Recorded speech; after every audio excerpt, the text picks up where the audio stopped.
শহরের এক কোণে ছোট্ট একটা কোচিং সেন্টার। প্রতিদিন সেখানে ভিড় লেগে থাকে ছাত্রছাত্রীদের। সেই কোচিং সেন্টারের সবচেয়ে জনপ্রিয় শিক্ষক ছিলেন রিমা ম্যাডাম। বয়স খুব বেশি না, কিন্তু তার পড়ানোর স্টাইল, মিষ্টি কথা আর কড়া শাসনের জন্য সবাই তাকে খুব সম্মান করত।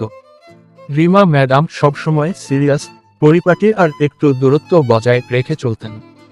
কেউ কখনো ভাবতেই পারেনি তার জীবনে এমন একটা অধ্যায় আসবে যা তাকে পুরোপুরি বদলে দেবে। এই কোচিং সেন্টারে পড়তে আসতো রাহুল। খুব মেধাবী ছাত্র না, কিন্তু চেষ্টা করত অনেক। প্রথম দিকে রিমা ম্যাডাম ওর উপর বেশ বিরক্তই থাকতেন। একদিন ক্লাসে রাহুল একটা প্রশ্নের উত্তর ভুল করে বসে। রিমা ম্যাডাম একটু রাগ করে বললেন, তুমি কি একটুও পড়াশোনা করো না? রাহুল মাথা নিচু করে বলল, চেষ্টা করি ম্যাডাম, কিন্তু সব সময় ঠিক হয় না। সেদিনের পর থেকে রিমা ম্যাডাম একটু খেয়াল করতে শুরু করলেন ছেলেটার দিকে। তিনি বুঝতে পারলেন ছেলেটা সত্যিই চেষ্টা করে। বাড়িতে অনেক সমস্যা, তারপরও সে পড়াশোনা চালিয়ে যাচ্ছে। ধীরে ধীরে ম্যাডামের মনটা নরম হয়ে গেল। তিনি রাহুলকে আলাদা করে সময় দিতে শুরু করলেন। রাহুলও ম্যাডামের প্রতি এক অদ্ভুত টান অনুভব করতে লাগলো। সেটা ঠিক কি সে নিজেও বুঝতে পারছিল না। দিন যেতে লাগলো, রাহুলের রেজাল্ট ভালো হতে শুরু করলো। একদিন পরীক্ষায় সে পুরো কোচিংয়ে প্রথম হয়ে গেল। রিমা ম্যাডাম খুব খুশি হয়ে বললেন, আমি জানতাম তুমি পারবে। রাহুল হালকা হেসে বলল, আপনি না থাকলে পারতাম না। এই ছোট্ট কথাটাই রিমার হৃদয়ে অন্যরকম একটা অনুভূতি জাগিয়ে তুলল। কিন্তু তিনি নিজেকে সামলে নিলেন। তিনি জানতেন এই সম্পর্কের একটা সীমা আছে। কিছুদিন পর রাহুল কলেজে ভর্তি হয়ে কোচিং ছেড়ে দেয়। দুজনের দেখা সাক্ষাৎ কমে যায়, কিন্তু মনের ভেতর জমে থাকা অনুভূতিগুলো থেকে যায়। একদিন হঠাৎ বৃষ্টি ভেজা বিকেলে রাহুল কোচিং সেন্টারে যায়। রিমা ম্যাডাম একা বসেছিলেন।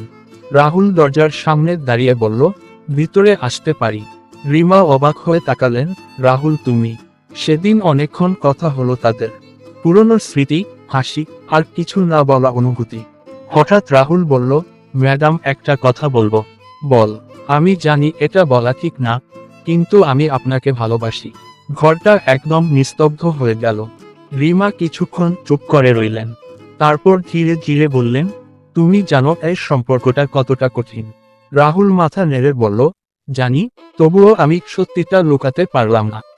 রিমার চোখে জল চলে এল। তিনি নিজেও বুঝতে পারছিলেন এই অনুভূতি শুধু একতরফা না।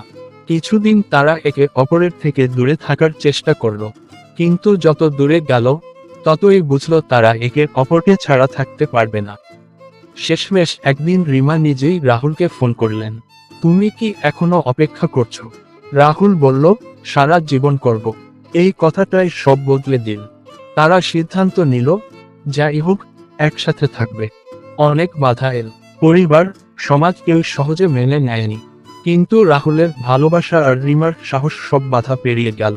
শেষমেশ তারা বিয়ে করল। বিয়ের পর রিমা আর আগের মতো কঠিন ম্যাডাম থাকলেন না। তিনি হয়ে উঠলেন একদম অন্য মানুষ। মিষ্টি, যত্নশীল আর খুব রোমান্টিক এক স্ত্রী।